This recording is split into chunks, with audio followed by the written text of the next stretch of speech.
gik mabiro juma manyien ang'o makoro warito kata jonyuol rite juma manyien. Ya mano to koro penjo ma koro loko school ne nyathino poko ket nyithindo e ginene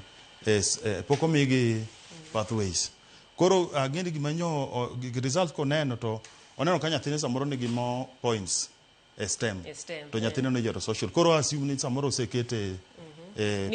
ni koro moseyiere lakini manen guide mano guide umiyo migao mar somo guide kamanero koro gibo bedo ka gitiyo godo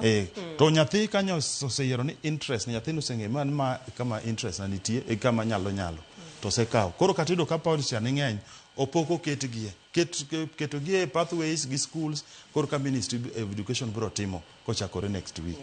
kaka ne jatend migao mar somo lande aya ang'eni gi en twak no ma bende mos to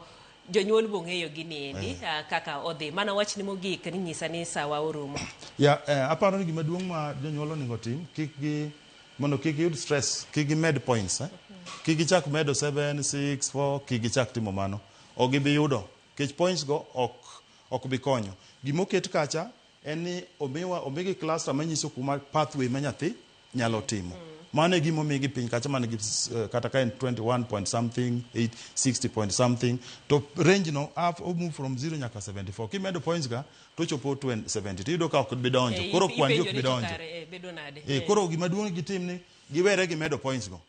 gitigi guide momigi piny kacha manyiso kaka nyathi perform that particular pathway masa wacho ni obedo worked out gi performance nyathi subjects te ochiko to gi subjects ang'wen kata dek manyol luwore gi pathway motimango modhiye otherwise jonyuol obeda gi kwe gibro understand gi mos